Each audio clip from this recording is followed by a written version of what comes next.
Hai, Assalamualaikum. Bertemu lagi kita di dalam kisah-kisah seram. Kisah seram aku kali ini adalah sebuah kisah seram di hospital dalam bahagian 1. Sebelum aku meneruskan cerita aku ini, aku mengharapkan kepada anda supaya subscribe, share, like dan komen. Sokong channel aku supaya aku bertambah bersemangat untuk meneruskan kisah seram ataupun bercerita tentang kisah seram kepada para pendengar. Aku berdoa kepada anda supaya anda dalam keadaan baik, sihat dan dirahmati oleh Allah Subhanahu wa taala.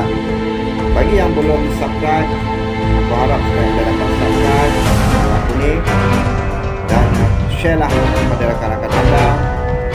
Apa yang anda lakukan kepada aku bermohon kepada Allah supaya mendapatkan kebaikan untuk diri anda juga. Baiklah, marilah kita teruskan kisah seram, iaitu kisah seram di hospital dalam bahagian film.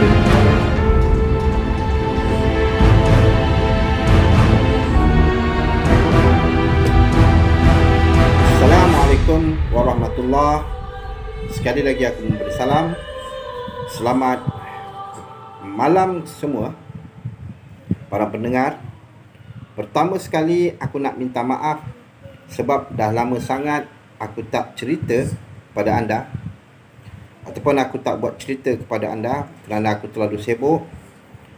Alhamdulillah, walaupun aku jarang-jarang sekali nak update cerita, tapi jumlah setiap hari itu meningkatlah juga. Alhamdulillah, terima kasih yang tak terhingga dekat korang yang dah kongsikan cerita ataupun dah tonton cerita aku. Aku sangat bergembira dan bersyukur. Okey, jadi berbalik kepada tajuk bagi bab kali ini, aku nak kongsi dengan korang semua kisah-kisah seram yang pernah berlaku di hospital. Dalam kisah seram yang pertama ini, aku nak kongsi kejadian yang dialami sendiri oleh adik lelaki aku. Aku tak pasti sama ada aku dah cerita dekat korang ke.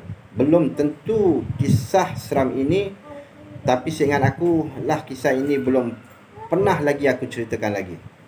Kisah ini terjadi dalam 6 atau 7 tahun yang lalu. Kisah yang berlaku di antara adik lelaki aku dengan benda yang aku sendiri tak tahu nak gelar ia sebagai apa. Yang pasti adik lelaki aku telah dikacau oleh makhluk itu. Cuma yang selamat, tak ada apa-apa yang berlaku pun kepada dia masa itu. Kisahnya bermula bila mana mak aku suruh adik lelaki aku ni untuk pergi ambil kerusi malas dekat luar wad. Masa tu tak silap aku, adik lelaki aku tu lah yang masuk wad. Cuma sakit yang tak teruk lah. Zaman tu kerusi malas diorang letak dekat store dekat luar wad. Jadi kalau nak guna kerusi malas, kena pergi ambil sendirilah. Kena jalan sikit lah ke luar wad tu. Hospital punya waktu melawat pula bukan sampai pukul 12 malam kan. Jadi dalam pukul 11 lebih macam tu, mak aku dah suruh adik aku ni siap-siap pergi ambil kerusi malas tu. Adik aku cerita masa tu tak adalah seram mana pun. Memanglah laluan pejalan kaki dekat depan wad tu dah lengang, tapi terang benderang je. Dia kata tak takut pun. Disebabkan stol tu dekat je, jadi keluar je wad terus sampai dekat bilik simpanan kerusi malas tu. Lepas dah ambil satu kerusi, adik aku pun tutup balik lampu and pintu bilik stol tu. Masa dia nak berjalan masuk ke dalam wad, tiba-tiba bahu dia disentuh seseorang. Jeng jeng jeng. Cuba anda bayangkan, anda keseorangan diri pada waktu malam, jam sekitar pukul 11 malam pada waktu itu.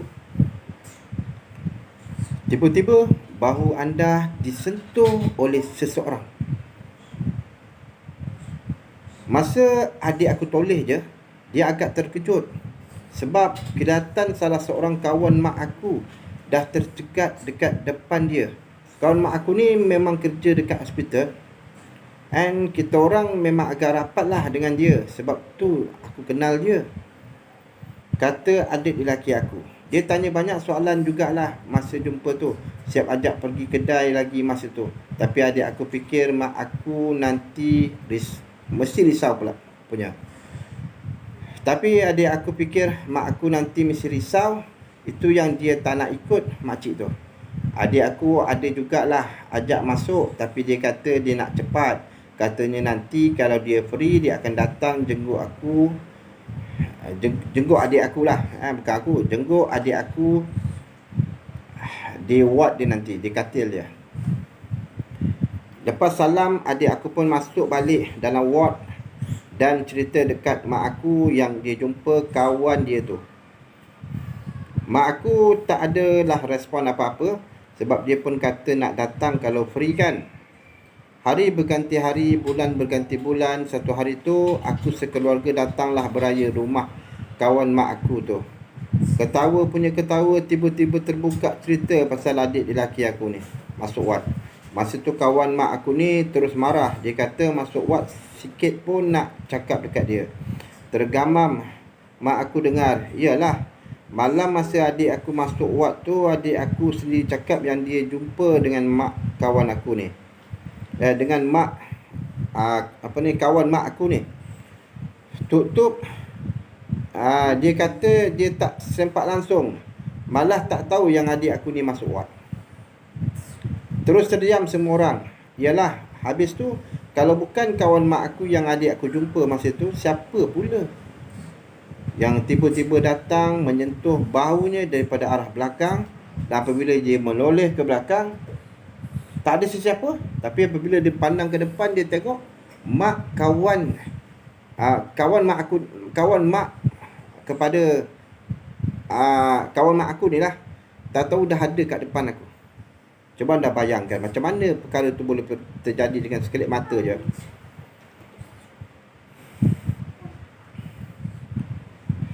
Bila makcik tu kata dia tak pernah terserempak dengan aku, malah dia tak tahu pun yang aku ni masuk ke dalam ward. Yang mana aku telah berjumpa dengan dia pada waktu malam tu, masa aku nak ambil kursi malas tu. And masa tu baru adik aku teringat yang tangan kawan mak aku masa tu sejuk je.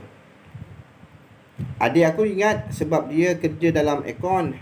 Tapi tak, adik aku masa tu terus terdiam.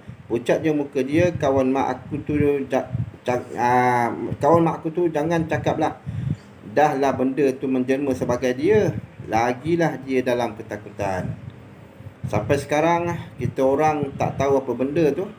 Dan selamatlah adik aku tak ikut dia pergi ke kedai masa tu. Kalau tidak entah-entah ke kedai manalah dia bawa kan. Jadi kesimpulan daripada cerita ini, belum tentu orang yang kita jumpa hari itu ataupun di saat ini betul-betul apa yang kita kenal. Okey, apa-apa pun, inilah cerita hantu yang tak berapa nak seram. Namun ia sebuah pengalaman yang sangat menakutkan pada sesiapa yang pernah mengalami keadaan seram seperti itu. Biasanya hospital ni memang dikaitkan dengan cerita-cerita seram. Seperti mana aku sendiri pun pernah alami kisah seram ni. Masa aku dulu, aku selalu dimasukkan ke dalam ward hospital. Mungkin cerita seram yang daripada pengalaman aku ni pun aku dah pernah ceritakan di channel WhatsApp aku, channel YouTube aku. Dan aku rasa cukuplah setakat ni dulu. Dan semoga anda terhibur. Dan kalau anda juga ada cerita-cerita seram yang nak dikongsikan kepada aku untuk aku ceritakan kepada para pendengar, anda boleh emailkan di alamat email aku, iaitu Loceng Merah Production 1981 alias.gmail.com alias.gmail.com. Okay, anda jangan lupa subscribe, share, like dan juga komen. Okay, bye. Assalamualaikum. Bertemu lagi kita di dalam kisah-kisah seram yang akan menghantui diri anda.